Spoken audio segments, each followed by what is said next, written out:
원과 부채꼴에 대해서 이야기해 보겠습니다. 자, 여기 원이 하나 있어요. 그죠? 그리고 원 위에 점 하나 잡습니다. 점 A, 그 다음에 또 하나 더, 점 B. 그리고 이 두 점을 원을 따라서 이렇게 부드럽게 이은 선, 이걸 우린 뭐라 그러냐면 호, 이렇게 얘기합니다. 그리고 이름을 불러줄 때는 점 A부터 시작해서 B까지죠? 그래서 호 AB 이렇게 읽어주고요. 그 다음 기호로는 어떻게 나타내냐면 여기서부터 여기까지 곡선인 거죠. 그래서 호 AB 이렇게 써줍니다. 자, 그 다음에 똑같이 두 점이 있어요. 원 위에 두 점을 찍었는데 이거는 원을 따라서 이렇게 움직이지 않고 이 두 점을 잇는 최단 거리, 여기서부터 여기까지 선분으로 쫙 하고 이어줍니다. 이건 뭐라고 그러냐면 현이라고 얘기해요. 그래서 이렇게 생긴 건 호, 여기서부터 여기까지 쫙 하고 그어주면 현, 이렇게 됩니다.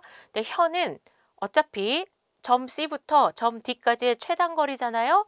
그래서 호처럼 따로 기호는 없고 선분 CD 이렇게 나타내주면 됩니다.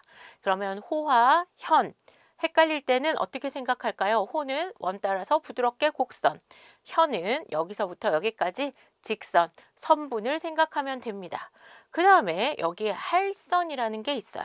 할선이 뭐냐면 원을 이쪽 원과 이쪽 원으로 분할하는 선이에요. 그러면 현은 여기서부터 여기까지 선분이지만 할선은 원을 직선으로 여기서부터 여기까지 뚫고 나가야 돼요. 그래서 호와 현, 할선까지 여러분 기억을 해줍시다. 자, 그 다음에 또 보면 요렇게 된 것을 우리는 부채꼴 이렇게 얘기하고요. 이렇게 된 거는 활 모양이라서 활꼴 이렇게 얘기해요.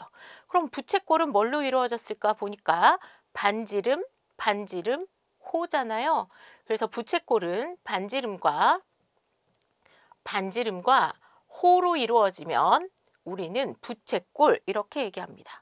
그럼 활꼴은요. 여기서부터 여기까지 직선 거리로 이렇게 선분을 이었으니까 얘는 현이죠. 그래서 현과 호로 이루어지면 우리는 활꼴 이렇게 얘기합니다. 자, 활꼴 이렇게 놓고 보면 활 모양하고 비슷하죠? 화살 이렇게 뿅 하고 쏘는. 그래서 활꼴, 부채꼴 이렇게 얘기하고요. 이 부채꼴에서 여기에 있는 반지름 두 개가 이루는 각 있잖아요. 각 A, O, B를 부채꼴의 중심각 또는 호의 중심각 이렇게 얘기합니다. 자, 정리해 보겠습니다. 자, 1번 원, 평면 위에 한 점 O로부터 일정한 거리에 있는 모든 점들로 이루어진 도형. 이 일정한 거리가 얼마예요? 그쵸, 반지름이죠. 일정한 거리에 있는 모든 점들로 이루어진 도형을 우리는 원 이렇게 얘기합니다. 호, 원 위에 두 점을 양 끝으로 하는, 자, 그 다음에 여기 따라서 원을 따라서 쭉 가니까 원의 일부분이죠. 이것을 우리는 호 AB라고 하며 기호로는 이렇게 나타냅니다.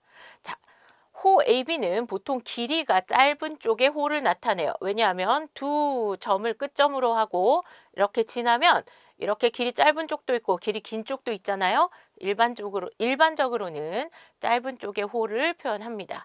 자, 현 한번 해봅시다. 아까처럼 여기 다시 두 점 CD 하나 잡아요. 그리고 여기서부터 여기까지 최단거리 직선으로 쫙 그어줍니다. 자, 그래서 여기서부터 여기까지예요. 그러면 점 C부터 점 D까지의 직선거리 이렇게 얘기하는 거죠. 그럼 결국 선분 CD와 같기 때문에 선분 CD와 같이 나타낸다. 자, 이름은 현 CD 이렇게 불러줍니다. 자, 원 O의 현 중에서 길이가 가장 긴 현 한번 생각해 볼까요? 그러면 현이니까 요렇게도 연결되고 요렇게도 연결할 수 있겠죠. 자, 다른 두 점들을 잡아서 이렇게 하다 보면 길이가 짧지만 제일 긴 현은 여기에 중점, 원의 중심을 이렇게 지나는 지름일 때가 현의 길이가 가장 길 때가 되겠죠. 그래서 여기 참고 꼭 기억하고 넘어갑시다. 자, 할선은 뭐예요? 원 위에 두 점을 지나서 이렇게 뚫고 나가는 직선. 그래서 이쪽 원과 이쪽 원을 분할해주는 선을 우리는 할선 이렇게 얘기합니다.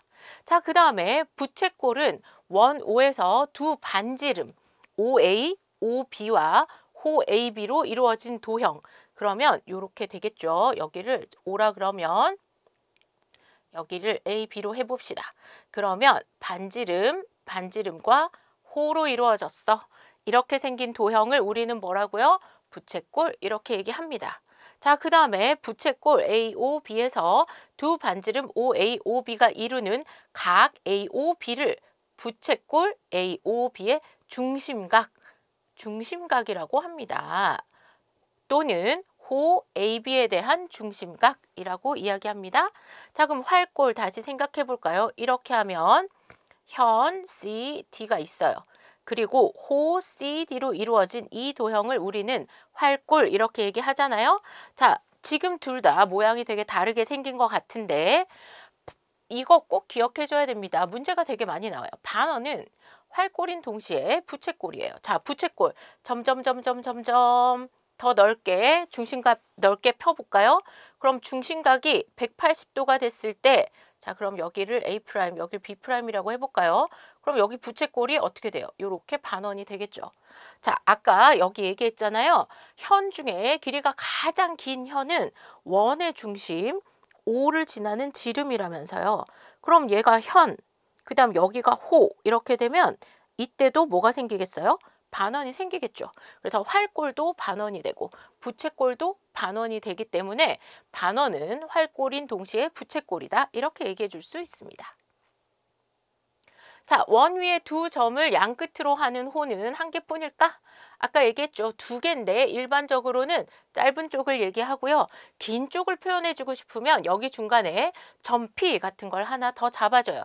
그래서 이쪽을 읽을 때는 호 APB 이렇게 읽어주면 됩니다. 자, 오른쪽 그림의 원 O에 대해서 다음을 기호로 나타내시오. 지름은 원의 중심을 지나야 되죠. 그래서 지름은 나타내면 선분 BC 이렇게 나타낼 수 있겠어요. 자, 각 A, O, B에 대한 호. 그러면 여기서부터 여기까지죠. 그러니까 호 AB 이렇게 써주면 됩니다. 자, 원 O의 현을 보세요. 현은 어떻게 됐냐면 원 위에 점이 있을 때 그 점을 이렇게 직선으로 쫙 그은 선분을 얘기하죠. 그러니까 일단 현 A, B가 하나 있고요. 또 보니까 점 B와 점 C를 이렇게 이었어. 그러면서 원의 중심 O를 지났죠. 그래서 현 BC 이렇게 현이 두 개가 생기게 됩니다. 자, 그 다음에 호 AC에 대한 중심각은 각 AOC가 되겠죠. 중심각은 각 AOC입니다. 다음 네모 안에 알맞은 것을 써넣으시오. 원의 현 중에서 가장 긴 현은 원의 중심을 이렇게 지나면 지름이 되죠. 지름이다. 자, 반원은 활꼴인 동시에 중심각의 크기가 180도인 부채꼴이다.